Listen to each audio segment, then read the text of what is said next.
Ladies and gentlemen, welcome to this session. I'm Atul Singh. I'm the founder and editor-in-chief of Fair Observer.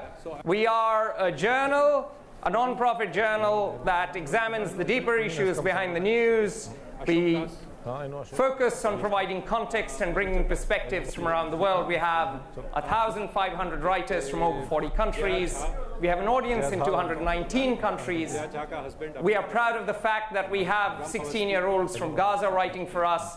We have over 80-year-olds in India writing for us.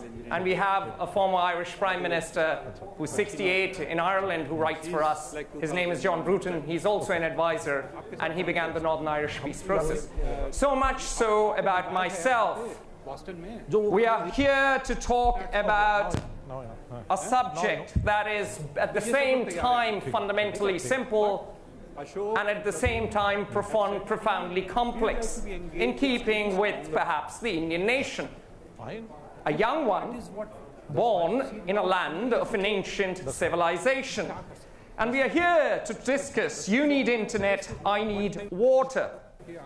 And water in some ways is a metaphor for life. Students will take leadership. 70%, or to be exact, if we are to be phenomenally exact, 55 to 75% of the human body is water. What does that mean?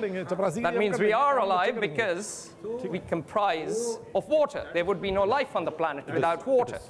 And so, we're going to discuss water, and water here is a metaphor for life. And before we begin, it is important that I read out a few facts that I noted down before I stepped here.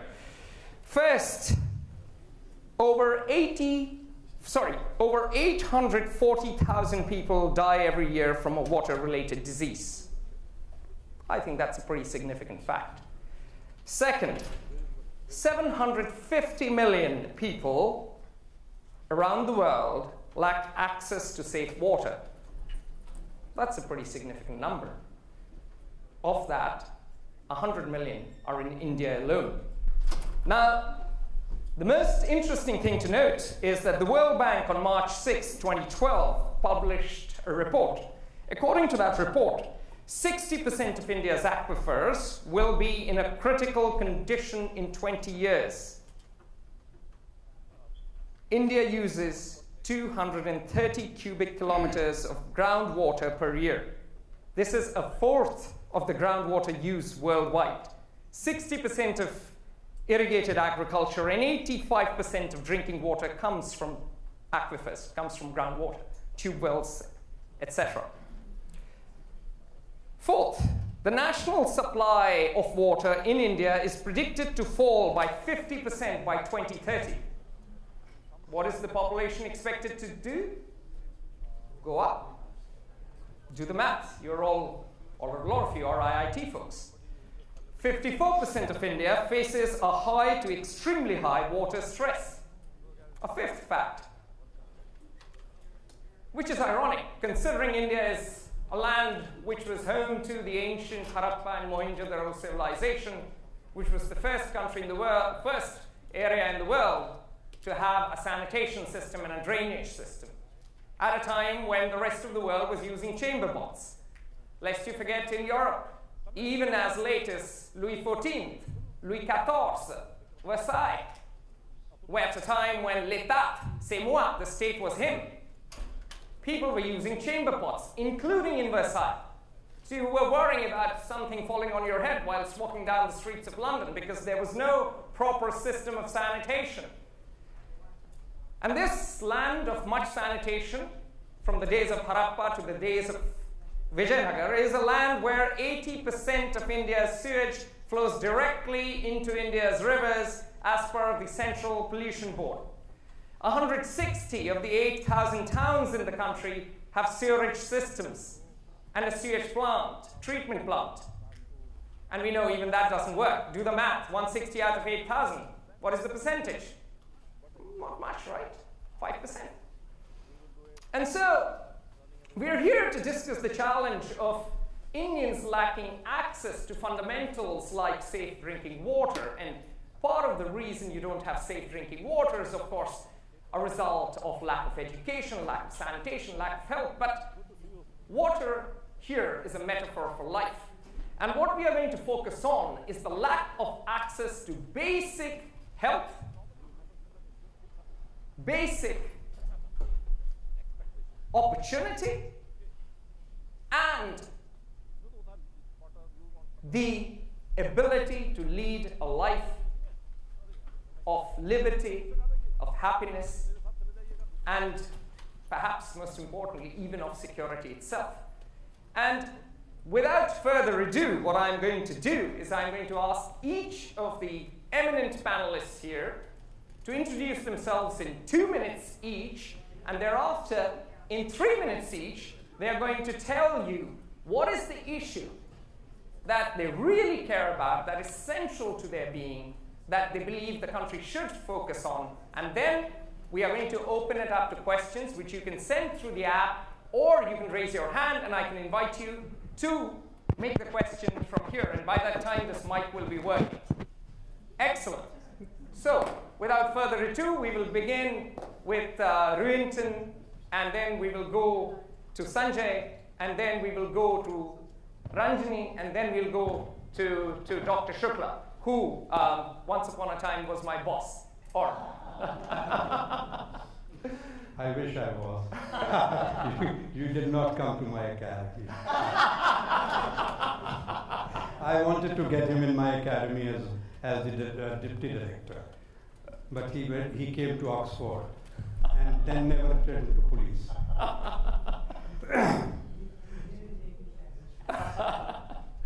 All right. My name is Rohinton Mehta. I am a 1970 graduate of IIT Bombay in chemical engineering. And like almost 65 to 70% of my class, upon graduation I came here, and after having worked in progressively senior positions, in 1990 I had the urge to do something on my own. And unlike most of the folks here who get involved in IT and knowledge-based businesses, I started hardcore manufacturing. And over a 25-year period, we either built, started, bought, sold plastic blow molding companies in New Jersey, California, in North Carolina, Pennsylvania, and in Ontario in Canada. And one of our primary products was a patented design bottle, a 5-gallon bottle that was hexagonal in the middle with a handle and round at the top and round at the bottom.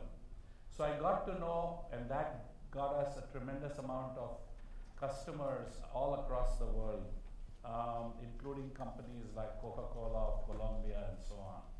So with that knowledge of water, I learned that water is by far, we had a plant in Israel, and I actually used to go to Israel 6 times a year, learned that the real fight in many parts of the world is about water.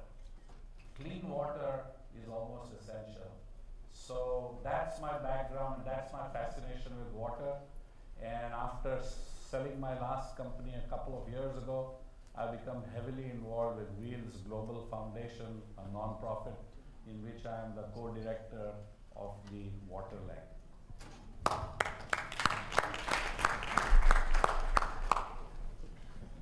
I'm Sanjay Kadaveru. I'm the founder and president of an organization called Action for India. We work with social innovators in India and help scale the impact of their work. Those of you here in Silicon Valley, you must be very familiar with this organization, TIE. So TIE is also a platform for fostering entrepreneurship and mentoring entrepreneurs, but more of the commercial for-profit kind, whereas we focus on both the for-profit social enterprises as well as the not-for-profit NGOs, where they are trying to address critical issues affecting the bottom of the pyramid in sectors like education, healthcare, agriculture, energy, and so forth. So I'm an IIT Madras alum, class of 1991. I've been here in the US for the last 25 years. There was a chance meeting with the current honorary chairman of Action for India, a gentleman by the name Sam Pitroda, whom some of you might recognize. It was exactly one of these IIT alumni conferences in Washington, D.C. 10 years ago that led to a series of interactions which eventually led to the current mission of the organization, which is to identify these young social entrepreneurs who are trying to start new ventures in sectors like education, healthcare, energy, And then how do you kind of give them access to the resources that they need to scale up, be it access to funding, access to mentors, access to technology resources, access to government decision makers, access to customers. And talking about water, so water is also one of the areas that we have worked with entrepreneurs in India, organizations like Servogel in Ahmedabad, Drinkwell Systems in Calcutta, Aquasafi in Hubli, Karnataka, Health Point in Delhi. So in a country of the size of 1.2 billion people, and where, it said that half the country's population doesn't have access to some of these basic necessities, there is a need to kind of figure out innovative solutions for some of these long-standing problems. If you try conventional approaches, incremental approaches, you'll not be able to kind of see impact in your lifetimes. So some of these newer entrepreneurs are doing new things, and Action for India is the platform that's working with them to provide them the resources that they need to scale up. I'll be able to talk more later.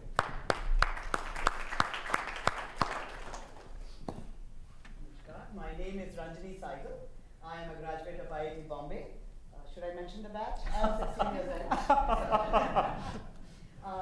I am the executive director for an organization called Ekal Vidyalaya. I am the executive director for Ekal Vidyalaya Foundation of USA.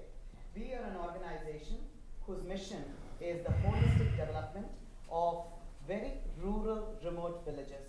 We do this by focusing on education as the primary vehicle. Of course, in addition to education, we also focus on health and, most importantly, economic empowerment. Our mission is that every individual, even though they may be living in very rural areas, can live up to their potential. It is our dream to fulfill what Gandhiji said, that is, the villager is happy in the village, and if we can empower them to be successful in the village, they don't need to migrate out into the cities and become part of an urban slum problem. Of course, my career itself, I was always an education technologist. Before I joined Ekal, I used to work for MIT in their Learning Management Systems group. I'm a software developer by profession, and education technology was my interest. I worked at Tufts and MIT and all of that. Also, one of my passion is Bharatanatyam. I'm a classical dance teacher, and because of this passion, I got very involved in community activities. When fundraising was needed, you always needed a dancer or a clown in town, and I qualified for both. So I was always there, and that's how I came into contact with Ekal Vidyalaya. The organization really appealed to me because I think it was where my charity dollar went the furthest. So I was a donor for them for many, many years. My own father, some of you may know him, and when I mentioned his name, some people looked away with terror. He was the dean at IIT Bombay, Professor R.S. Iyer, quite a successful gentleman who he was he was the founder of IIT Bombay, but he went to a village school. He was a first-generation college goer, first-generation learner, and if that village school could create my father, and that has led for me to be here, I felt I should contribute my might to Ekal Vidyalaya. So that's where I am.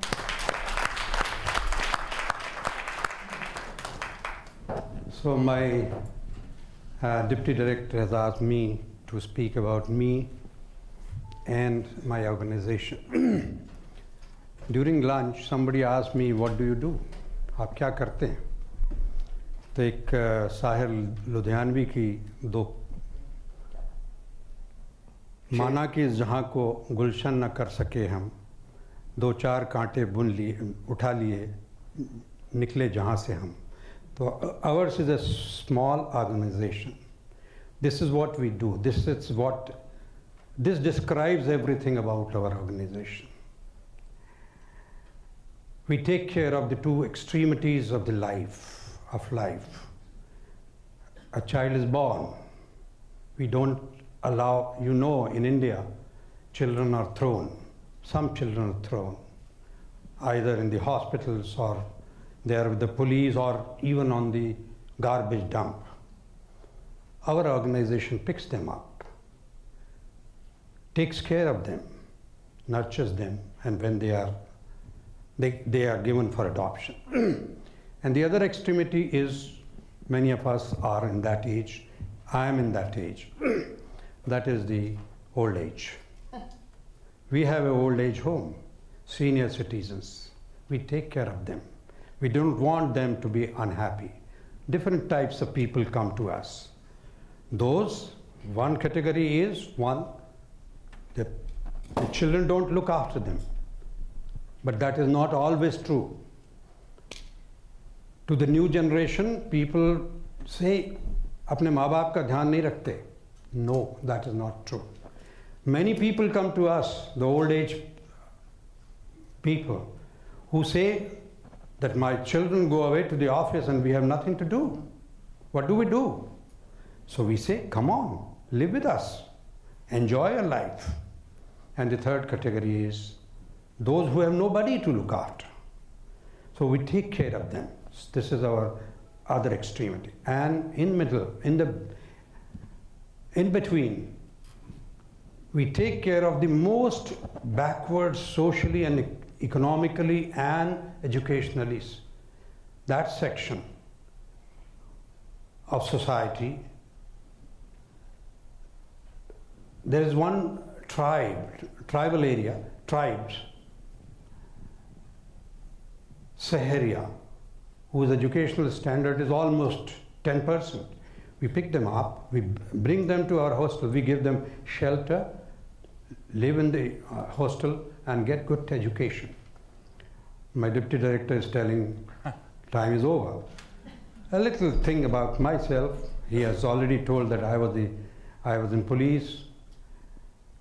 The question will arise, how have I come here? I was the director of the National Police Academy when I retired. When I went back to my state, my state offered me a big position. I said, no. The community, people have given a lot of respect to me, so I want to give back. One of the, give back is one of the motto of this conference. I joined my wife. She's sitting here. She's into social work. She's a national awardee. So I joined her. First, I joined her organization, Ekal Vidyalaya Movement.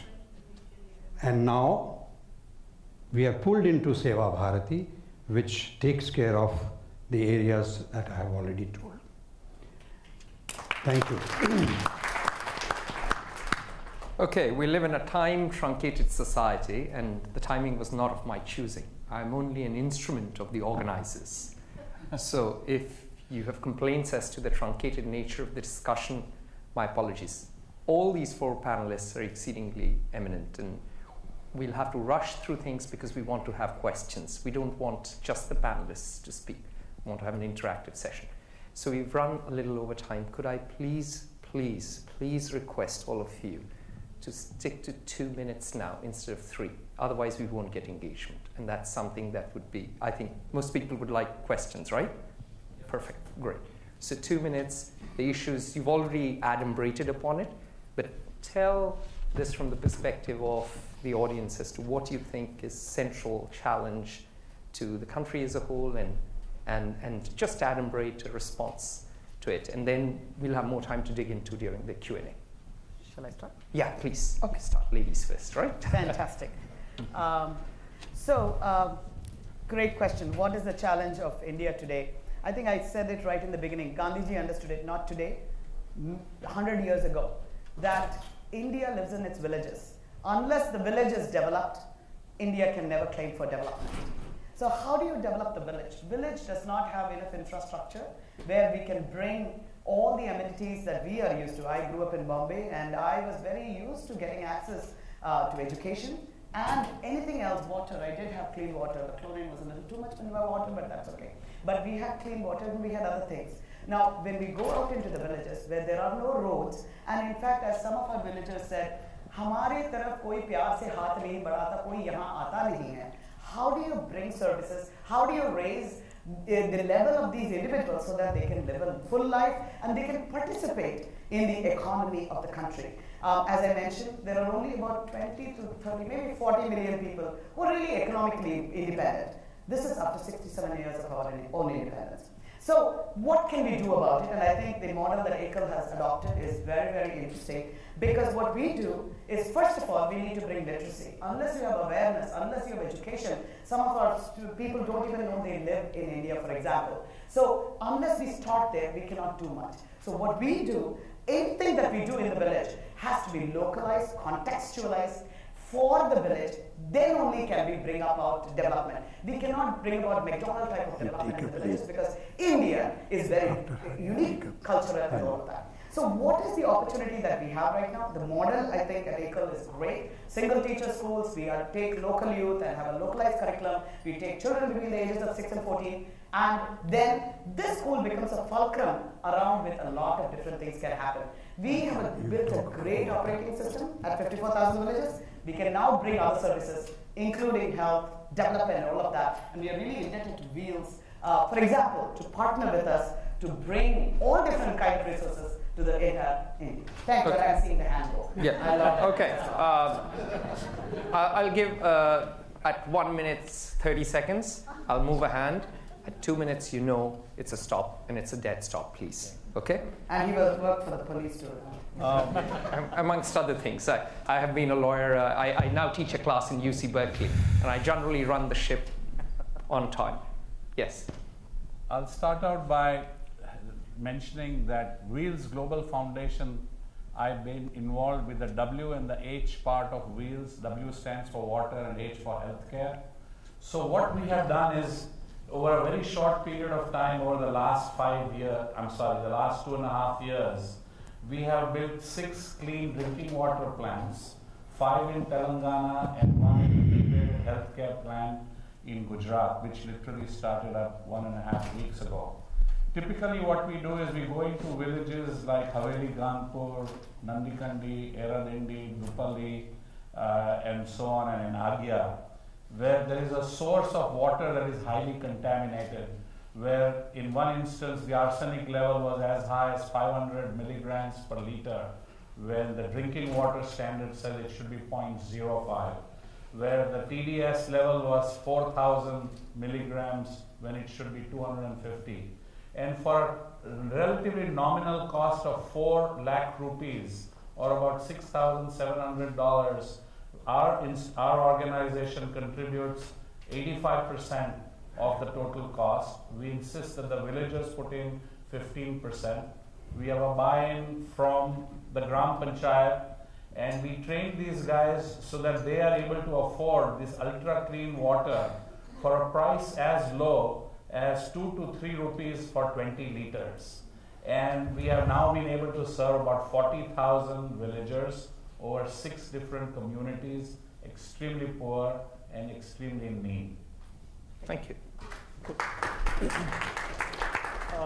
It is a cliche that India has a population of 1.2 billion people, that 1/3 of the country lives below the poverty line, 2/3 below $4 a day, half the country doesn't have access to sanitation, half the country doesn't have access to electricity, and so forth. The problems are huge, and I see so many people who say, "Kuch nahi ban sakta hai, chodo, why do you even bother?" So in that situation, one comes to think of, is there anything new that we can do, something unconventional, something innovative to solve this decades-old or sometimes centuries-old problems? So in that quest to try to figure out what can be done in a meaningful manner with problems that can scale, because if you have a solution that solves a problem for a particular community, a few thousands or even a few tens of thousands, it's literally a drop in the ocean. You need solutions that impact millions and tens of millions in a country the size of India. So how do you enable that to happen?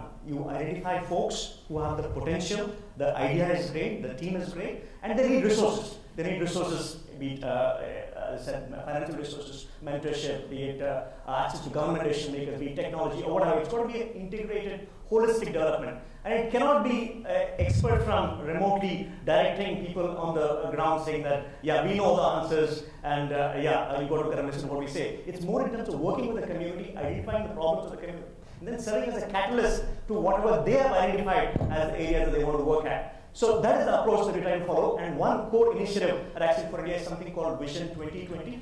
So our idea is in terms of, in the next 5 years, by the year 2020, to have a pan-India network of 20 regional hubs of social innovation. This is inspired on something that the Deshpande Foundation has done. They have created something called the Hubli Sandbox in Northwest Karnataka. The Deshpande Foundation is chaired by Deshpande, who is a very successful entrepreneur and advisor to President Obama, who's done very successful things in the US, and now he's experimenting with things on the ground in Hubli in Karnataka. We've taken that as the initial model, and we're trying to build this nationwide network so that we can make a big difference to the social impact in India.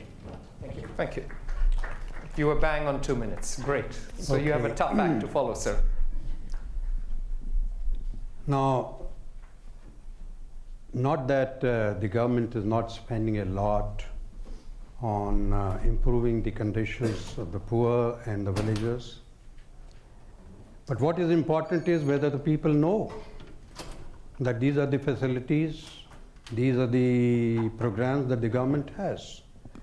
Now we are creating social change agents in our hostels, in our schools. They go back to the villages and tell people that these are the schemes, these are the facilities that the government has given, and that we should take advantage of that. Now I'll give you, and how they are the social agents, the social conditions, how they change. Our boys, the parents, the position is such that the parents keep their card, below poverty line card, to the Mahajan in the village to get money to drink alcohol. Now we encourage our boys and tell them that you force your parents not to do this, one. Secondly, we say that alcohol is bad. The community that we look after, the parents are 24 hours deep in alcohol. So our boys, they say, if you don't leave this habit, we are not going to come back. And our children have changed the society. So these are the change agents we create. Thank you. All right. And you ended on something that has come up at the top. So this is an IIT conference, and therefore they have an app, and they are voting up questions. You can see the questions start appearing. And so that's why I've been rushing you. And the first question, which follows on directly from what you said, is how do you address cultural issues associated with river water? For example, the Ganges. मैं तो भैया गंगा किनारे वाला लड़का हूँ, तो प्रश्न बिल्कुल दिल के पास है. Any one of you? I'm going to address that more from a World Bank perspective. The only reason was my youngest brother, he is currently the World Bank representative in India. He was until this 2 months ago in urban development. And he said in order to clean up the Ganges, you really have to install sewage treatment plants in about 1,000 mid-sized towns and cities all across the Ganges. And it's a huge problem. From our perspective at Wales, we can only address problems that we can use technology. So we have focused basically on rural development areas. But to clean up the Ganges is an enormous So here's the question. The question is very simple. Let me take you back to the question. The reason we don't have those sewage plants is because, truth be told, people are either too apathetic or too ignorant or too uninformed, right? And there's a cultural element that whilst we worship Ganga or the Ganges, we don't value it. Because what else explains 80% of sewage going directly untreated into something which is worshipped as a goddess, and you have the Kumbh? So the question is very simply, how do we solve that? How do we get people, a culture, to start caring, to clean up its holiest river? So, yes, please. I mean, not quite. I learned about what is the problem with the Ganges cleaning when I went and met people there. Really, because of many, I think culturally everybody worships it, but there's an economic reality that goes with the culture, and that is where the conflict happens. So what I heard, what I learned from the people is that people have been given the ability to run chemical plants on the banks of the Ganges with very small plots of land where they cannot quite put, the sewage treatment facility. So the guy says, I'm willing to put sewage treatment facility if you can make That's chemical treatment. Sewage is different. Yeah. Chemical waste, chemical Yeah, waste. that's chemical treatment. And I think this is probably so this is a technology question actually. Can we make a solution in say this much, maybe vertically, because these companies run in such small areas. That is one thing I heard. But that's part of it. That's part of it. That's part of it. That's also sewage of the cities. How do we stop that? I might sound a little bit draconian. Yeah. But Please do. China has solved these kind of problems. Well, they I've have. been to China They many, have. many No, times. they have. So have I I. hate to say that, unless we put very strong measures that if you are committing something that is incorrect, you shall pay for it, either in terms of financial penalty or you'll go to jail. Unless you do that, we're not going to solve these problems. Excellent. Let's take the next question. And the next question is about scale, a very engineering question in Silicon Valley. How do you scale solutions to 100,000 villages in India? Who will take this? Perfect. Get started. Again, India has 600,000 villages. 100,000 is 1/6 of the country, so there are no magic silver bullets to solve long-standing problems. But the project that I mentioned to you a moment ago, in terms of building this pan-India network, so what this is essentially trying to do is, for example, what Deshpande did in Hooghly. Here is a high net worth individual who's made his money elsewhere, but because of his emotional costs that are associated with the region of his birth, the region where he grew up, he's willing to go out of his way to make development happen in that region. Similarly, our intention here at Action for India is to do a 20 other... Sure, but how do you do it? That's the question. Yeah, how? So, let's get to it. Sure. So the idea is once we have this 20 hubs in place, so each hub has a 1 crore population. So 20 hubs is 20 crores. That's what do you do in the hub? Yeah, the hub, you get leading social entrepreneurs leading with a particular problem, be it education, be it health. And do you have a training program? Not training program. So these people have already demonstrated the solution in one part of the country. And now, because the hub champion, somebody like Desh in Hooghly, would have access to the local distribution channels for products and services in that region. If you have 20 other people in all different parts of the country, currently we have 5 of them in Varanasi, Uttar Pradesh, in Nizamabad, Telangana, Raigad, Maharashtra, and so forth. So the idea is you give access to these best of breed social entrepreneurs to come to these hubs. Okay, it's the social entrepreneurship replication model. Yes, sir. You go next. If the concept that has been now enshrined by law in India about CSR, if that CSR funding was followed in each state and the government actually mandated it, then I believe there is sufficient funds available to solve a lot of these areas. So you're talking about a public-private partnership. The public sets the rules, and then the private sector puts the funding. Okay. Yes, sir. You have the Rajendra Singh, the waterman of India. Yes, he has the traditional technology he has used and involved the community, and he has solved the problem of water in 1,000 villages in Alwar district, where there was no water and the water table has gone up. Yes. Now water is available at 3 to 13 meters, whereas it was available at 100 meters earlier. So this can be done. How do we replicate? How do we replicate what Rajendra Singh is doing? How do we make it? That's the question. How?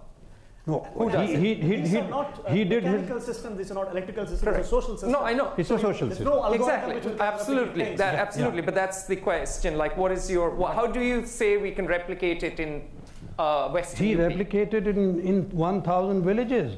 He started with one village. He got successful. He became successful. So the other villages followed. Okay. So it'll come bottom up. But those are solutions only where there is a water shortage or scarcity. I see. There are a large number of villages in India where there is water in sufficient quantity, but it's highly contaminated. Toxic. Yes. I think the answer is partner with Ekal Vidyalaya. Okay, all right.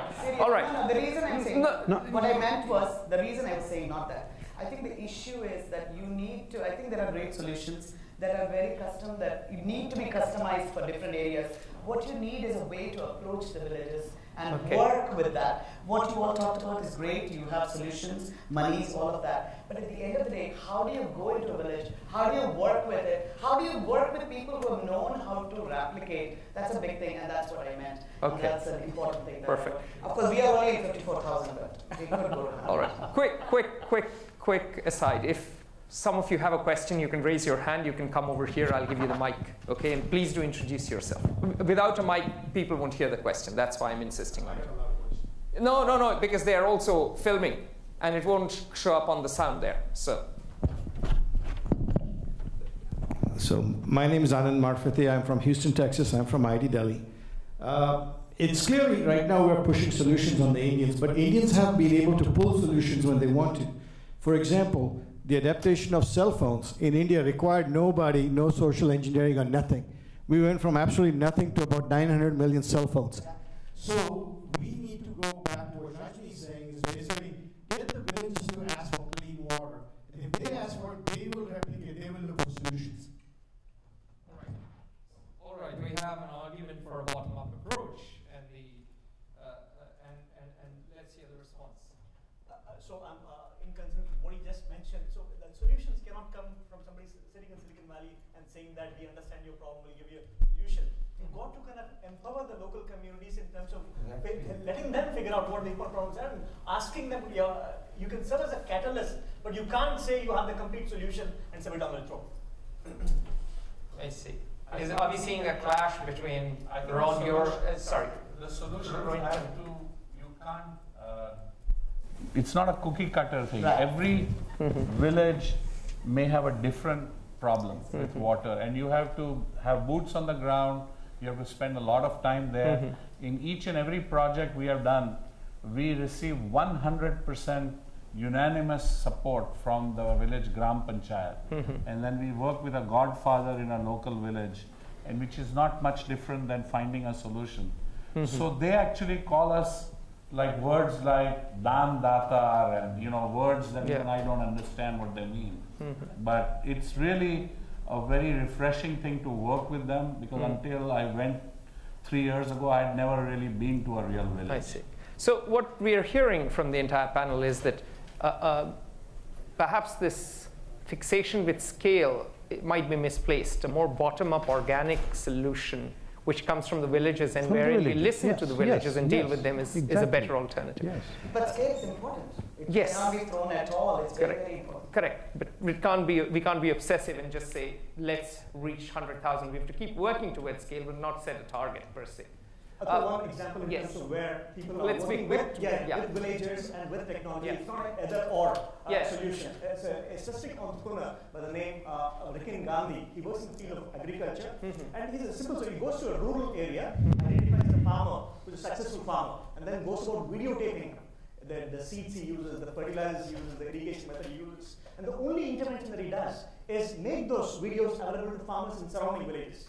That simple intervention has been proven to be more effective in enhancing agricultural productivity than anything that the government of India has done, anything any of the multilateral agencies have done. And so he's got a $3 million grant from Bill and Melinda Gates Foundation. He's now working with 8 different states. He's made scale happen. He's working with villages. He's leveraging technology. So there are examples where you can integrate all the 3 approaches to make appropriate technology. That is appropriate technology. We'll take. We are almost out of time. We'll take 2 quick questions, and one person can answer each question. How can villages be consolidated to make services infrastructure more viable? That's a question, and we can end with a question from the audience. All right, who you have a question? I asked. Yeah. Here. I have long legs. Hi, my name is Ashima Jain. I'm actually from IIM and not IIT. But so I have a. From what I'm hearing, to me it seems like there's 80% process and 20% customization, because I'm hearing a lot of fragmentation. So my observation to all these questions is, can we identify the common processes, use that to scale, and then be on the ground and customize that process to get a solution? All right, thank you. One person each, and then we'll call it a day. First of all, I agree completely. That's exactly what I was saying when I said about the success of ACL. They have identified what works, and I think the processes, that's the operating system, I think certainly that is very, very important, and the openness to be customizable is very, very important. But I will say this, even though that is the case, certainly when we are looking to scale other opportunities, once that kind of, the process I think is independent of the kind of solution that comes in, whether it's water, whether it's anything else. how to build, how to go into a village and replicate is a process in itself. And that is one process. And then beyond that, how do you take water, how do you take other things and come? There are some processes, for example, Ron has his own processes that he has put into place for that. So I think we need to merge these two things. And last thing I will say to add to what you all said is that I think the other process here is villagers, for example, did not know there is a cell phone and what you can do with it. So it is our duty to bring technologies to them like Cricket Gandhi did, but what they will do with it is their own call for it. And those are the things that succeed. And yes, absolutely, the process. And I will give you one very quick example. On 11th of July, we inaugurated our integrated healthcare project in Andhra in Gujarat, where we built a 2,000 liter per hour reverse osmosis plant, and we built 100 free toilets in conjunction with Habitat for Humanity. As soon as the program was over, the local guy brought over 4 different sarpanches, the head village guys, from surrounding villages, all saying that we also have a similar problem, could you guys please help us? Exactly. And that for scale, we need money. I mean, let's not kid ourselves. Even though it only costs 4 lakhs, if you're going to talk about 100,000 villages needing that, you can figure out how much money is needed. So that's why I'll put a plug. Please support organizations like Wheels Global Foundation. We have our booth in one of the areas, and our president, Hiten Ghosh, is sitting right here. Okay, thank you. Does anyone have time in 30 seconds to answer how can villages be consolidated to make services infrastructure more viable? Anyone? Sir? And I can maybe What is that? how can it be consolidated to make service infrastructure more viable? Maybe I'll take a quick time. 30 seconds each, that's Absolutely, because that's exactly what ECOL does. We don't go into one village. You find 1,300 villages to come into it, and then we have an organizational structure where we have 270 villages. So our training, our monitoring happens with these kind of clusters. Absolutely, you must find clusters, and I can talk more about the model. I think that's what makes ECOL successful. That's what makes ECOL scale as well. The same thing. I mean, whatever they are doing. Similarly, we have to cluster and then similar villages. Same. There was one question there about how can IIT talent increase the impact of organizations. Brilliant. That's a great question to end it on. Yeah, so we bring leading social entrepreneurs from India to Silicon Valley every year, and there are opportunities to offer mentorship. The organizations that you work at, it's possible to form technology partnerships with some of these social entrepreneurs from India. You can serve as donors and investors. If there's additional information required, I'm happy to connect offline. There's one thing I want to say. There are many people like me who have been successful in business, have retired. It's time for people like us to give back. That's right. All right, on that exceedingly positive note, I have to draw it to a close. I know people had their hands up. Come and find all of us and talk to us. It's been a pleasure and an honor to have all of you in the room. Thank you.